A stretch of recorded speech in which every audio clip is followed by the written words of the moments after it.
दुनिया में देखें तो भारत अकेला ऐसा देश है जो धर्मनिरपेक्षता की बात करता है। इसका सूत्रधार है, मतलब जनक भी कह सकते और कस्टोडियन भी है। बहुत दूसरे देश क्लेम तो करते हैं कि वो धर्मनिरपेक्ष हैं, उसको वो सेकुलर वर्ड देते हैं, जो उन्हीं की डिक्शनरी में डिफाइंड है कि money term, government which runs on money for money, और रादर जो डेमोक्रेसी वो डिफाइन करते हैं, government of the people, by the people, for the people. उनकी डेफिनेशन रादर ये होती है government of the riches for the riches by. ये सरकार सेकुलर है, सर्कुलर मनी पे आधारित चल रही है, तो उनके यहाँ डेफिनेशन है।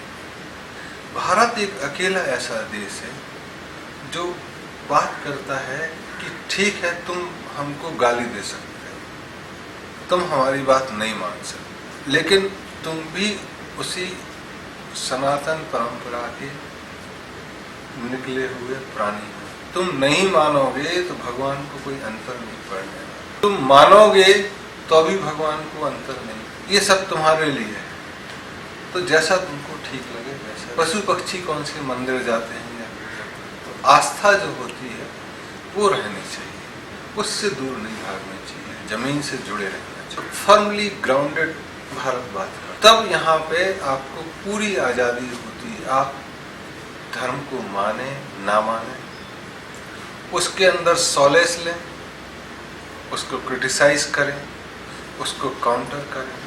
तो भारत में तुम देखोगे कि जितने महान लोग, उन्होंने सबने धर्म को पुनः परिभाषित करने की कोशिश की। जैसे गांधी जी लेटेस्ट में तुम देखोगे कि गीता को उन्होंने पुनः परिभाषित किया, और पिछले 200 वर्षों में तुम देखोगे कि एक बाढ़ सी आई है जिन्होंने गीता को पुनः परिभाषित किया। तो ये दो तरीके से होता था कि एक तो हम उस परंपरा को मान रहे हैं जो चली आ रही है सदियों से, और दूसरा आज के परिवेश में हम अपनी समझ के हिसाब से इसको पुनः परिभाषित करते हैं। तो हम जो भी कदम उठाएंगे, हमको पुराना अपना ज्ञान दिमाग में रखा हुआ है, ये फौरी तौर पे कदम उठाया हुआ नहीं। ये मान के भारत में जितने बड़े लोग होते हैं वो इस दृष्टि से भी उन ग्रंथों को पढ़ते हैं कि जनता कल के दिन ये ना समझे कि मेरे को सपना आया और ये काम कर रहा हूँ।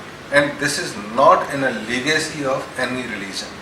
तो जितने भी बड़े नेताओं से या गुरुओं से तुम भारत में बात करोगे, उन्होंने कोई ग्रंथ पढ़ा हो ना पढ़ा हो ये अलग बात है, लेकिन वो जो कहते हैं वो ग्रंथों में नहीं है ऐसा नहीं होता। वो किसी न किसी रूप में उन सभी ग्रंथों में होता है जो शाश्वतता लिए रहते हैं। तो भारत कस्टोडियन, तो ये भारत को ही देख रहा है कि मीडिया कैसा चले, माध्यम कैसा हो, जिससे जनता और सारे लोग एक दूसरे की भावनाओं का आदर, विरोध में भी आदर करें, विरोध में खत्म नहीं करना जब तक कि वह शुद्ध अधार्मिक न हो जाए, साधुओं को ही मारने लगे, अच्छे आदमियों को मारने ही लगे। तो ऐसा सिर्फ भारत। दूसरा एक देश दिखावा करता है अमेरिका, लेकिन अमेरिका में पिछले एक बार जो बड़ी घटना हुई, जैसे रजनीश ओरेगांव में आश्रम, और रजनीश ईसा मसीह को बहुत सारा चीजें बोली जो वेटिकन के पोप को गलत लगा, और ईसा मसीह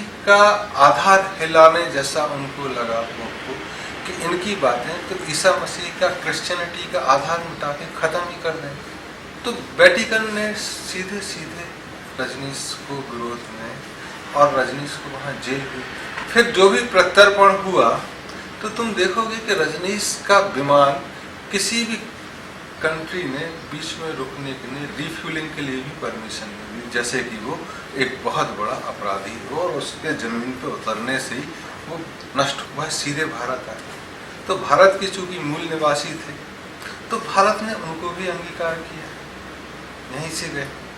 तब विरोध सहने की क्षमता और चीजों को उभार के लाने की, अच्छी चीजों को उभार के लाने की क्षमता, दोनों भारत की। तब भारत की ही जिम्मेदारी बनती है कि वह ऐसा माध्यम तैयार करे कि लोगों तक जाए, सही चीज जाए। हम किसी दूसरे से आशा करेंगे तो वह एक तरफा ही करेंगे। तो भारत की जिम्मेदारी बनती है कि मीडिया जितना हो वह धर्मनिरपेक्ष, उस पे पैसा जो लगा है वह भी उन लोगों का हो जो धर्मनिरपेक्ष हो। क्योंकि आज ऐसा हो गया है कि आप मुझे खबर बताओ और मैं तुमको बता दूंगा कि पैसा कहाँ से आ रहा है। जो जर्नलिस्ट और मीडिया मैन हैं वो कभी एम्बुलेंस को चेस करते रहते हैं या ब्लड का सीन दिखाते रहते हैं। एक चीज पे इतना मारामारी करेंगे कि बाकी सब चीजें भूल जाएंगे। तो मीडिया स्टार्ट प्लेइंग। मीडिया जो समाज का दर्पण होना चाहिए था वो आज मेकर और ब्रेकर की हैसियत रखने की कोशिश करने लगे।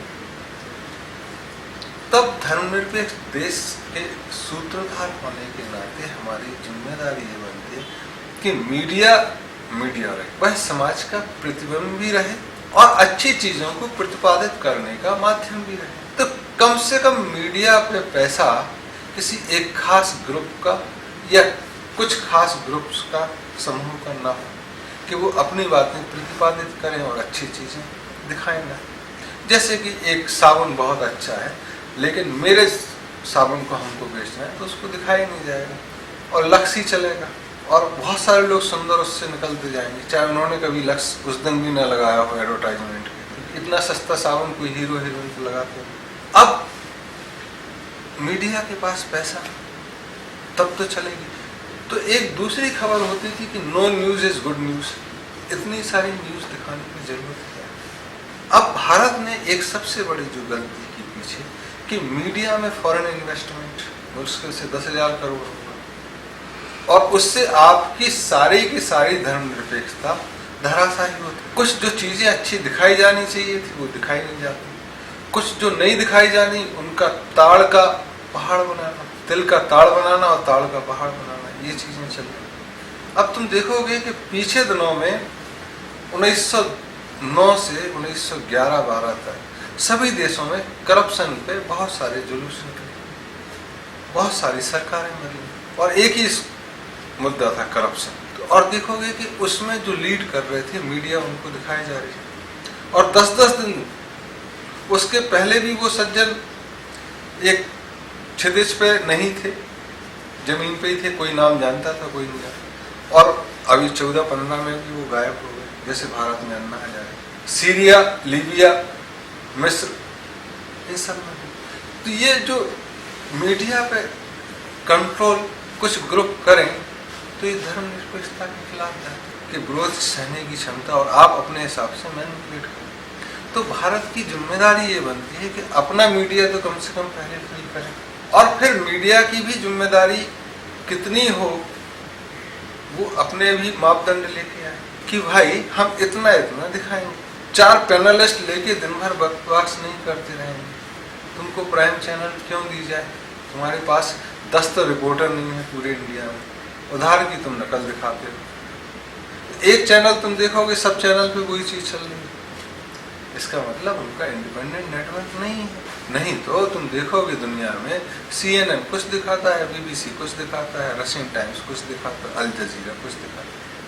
अपना अपना चीजें हैं उनकी, उसी को दिन भर करना। ये मतलब ये है कि किसी वेस्टेड ग्रुप के अंदर में आप चल रहे हैं। तो ये मीडिया में फॉरेन इन्वेस्टमेंट का मतलब है। दूसरा, भारत को ये आगे भी इंश्योर करना चाहिए विदेशों में भी और अंतर्राष्ट्रीय स्तर पे कि मीडिया धर्मनिरपेक्ष हो।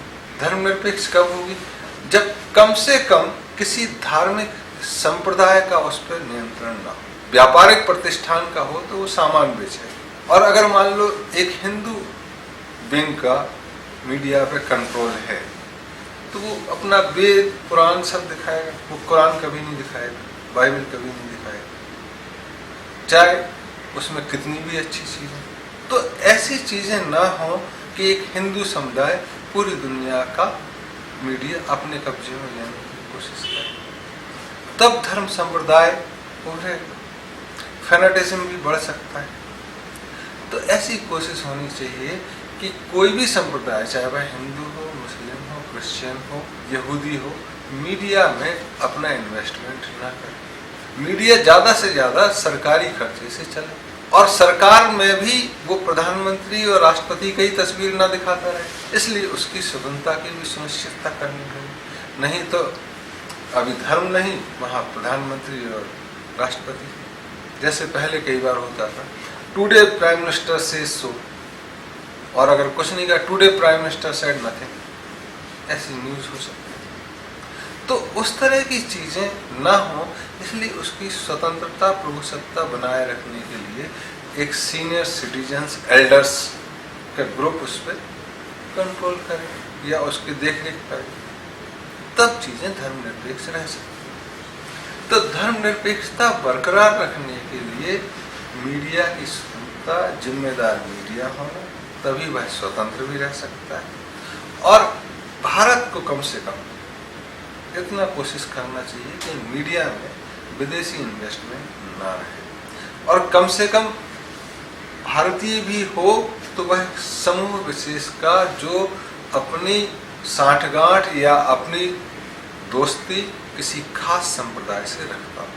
व्यक्तिगत पूजा एक अलग चीज हो सकती है, लेकिन हम एक्टिव मेंबर हैं और फिर मेरा न्यूज चैनल है, ऐसी चीजों से तब जाके धर्मनिरपेक्षता बची भी रहेगी, आगे भी बढ़ेगी, नहीं तो यहीं भी खतरे में पड़ जाएगी। तो मीडिया का जरूरी है माध्यम प्रमोट करने के लिए, हम कितने भी हों, लेकिन एक समूह होता है तो चीजें आगे बढ़ती हैं।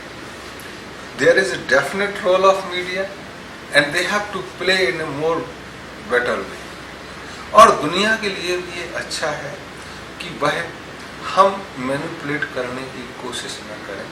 अगर कोई पागल होकर गाली दे रहा तो ये अलग बात है कि वो सुन ही नहीं रहा, लेकिन अगर क्रिटिक कर रहा है तो उसको सुनने की क्षमता तो होनी चाहिए। जैसे कोई कहे कि भाई वो कृष्ण और राम तो नहीं हुए, तो तुम कई लोगों को सुनोगे, फिल्म सी है, बोले हाँ हो सकता है, लेकिन गीता तो ठीक लगती है ना, बोले हाँ गीता तो ठीक है। पैगंबर साहब हुए कि नहीं हुए, कुरान तो ठीक लगती है ना, हाँ, फिर काहे को परेशान।